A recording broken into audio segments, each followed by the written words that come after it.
मुंजा horror legend. Horror story. कहते हैं कि जहां अच्छाई है वहां बुराई भी है, जहां रोशनी है वहां अंधेरा भी है। वैसे ही अगर देव है तो असुर भी। और आज मैं आपके लिए एक ऐसी खौफनाक असुर की कहानी लेकर आया हूं जिसे मुंजा कहते हैं। रिसेंटली मैंने एक नई मूवी मुंजा का ट्रेलर देखा जिसे देखकर मैं बड़ा इम्प्रेस हो गया।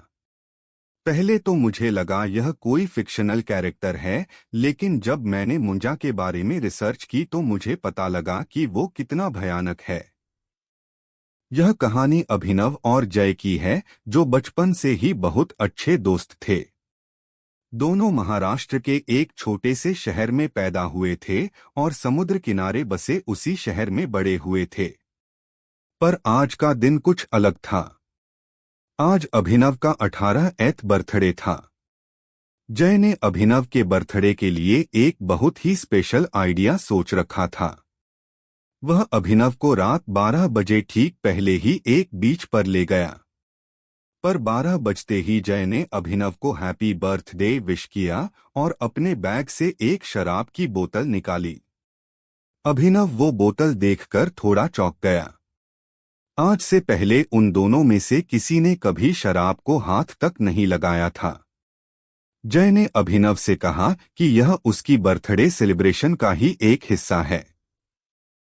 अभिनव भी अपनी लाइफ में एक नया एक्सपीरियंस लेना चाहता था, इसलिए उसने जय की बात झट से मान ली। वो दोनों समुद्र के किनारे काफी देर तक बैठकर शराब पीते रहे। कुछ देर बाद जय को जोर से टॉयलेट आ गया।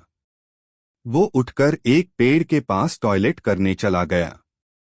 लेकिन नशे में धुत जय ने यह देखा ही नहीं कि वह पेड़ कोई आम पेड़ नहीं बल्कि एक पीपल का पेड़ था। टॉयलेट करते हुए अचानक से जय के सर पर एक पत्थर आ पड़ा। जय ने पेड़ की तरफ सर उठाकर देखा तो उसे वहां कोई नहीं दिखा। इतने में अभिनव भी उस पेड़ के पास आ गया। उसके हाथ में एक खाली बोतल थी और उसने मजाक में उस बोतल को जोर से जय के पास फेंका। वो बोतल सीधा उस पीपल के पेड़ पर जा लगी और उसके टुकड़े टुकड़े हो गए।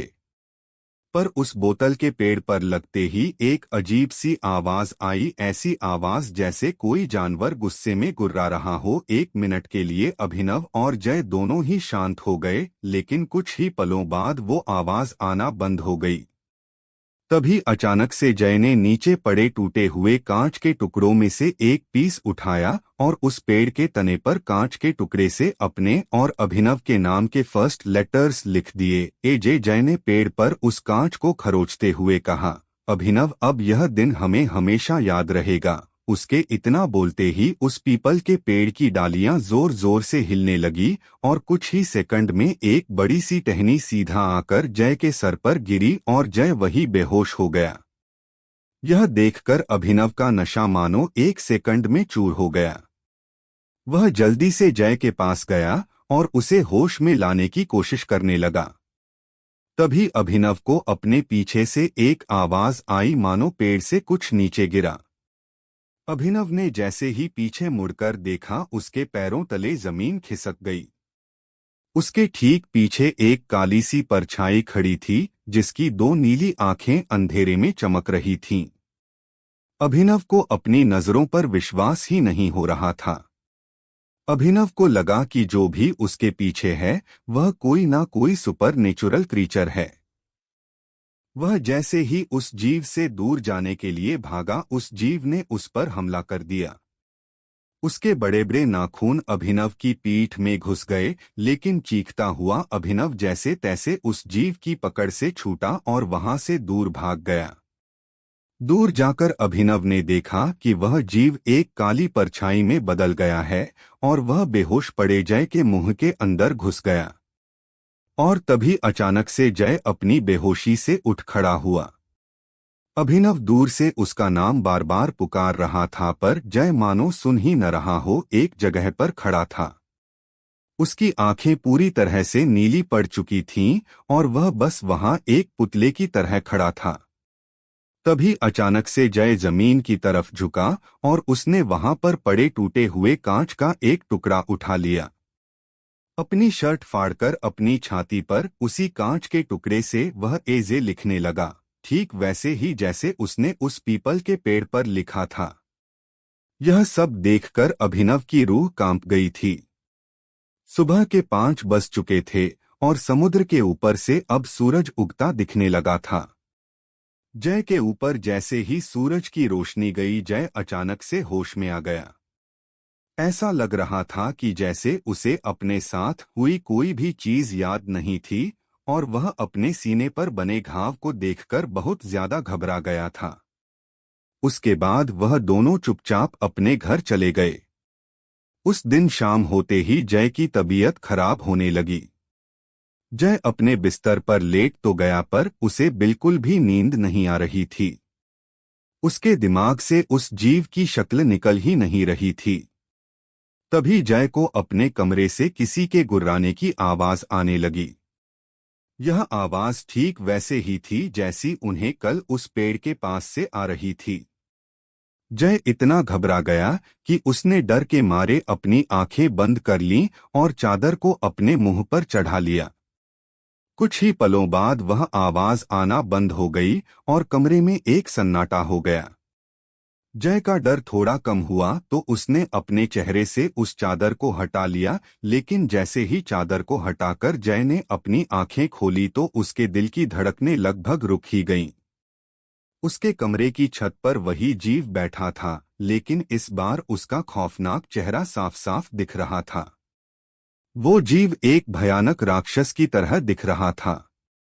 उसकी चमड़ी बिल्कुल पेड़ के तने जैसी थी और उसका चेहरा बिल्कुल एक छोटे बच्चे जैसा था।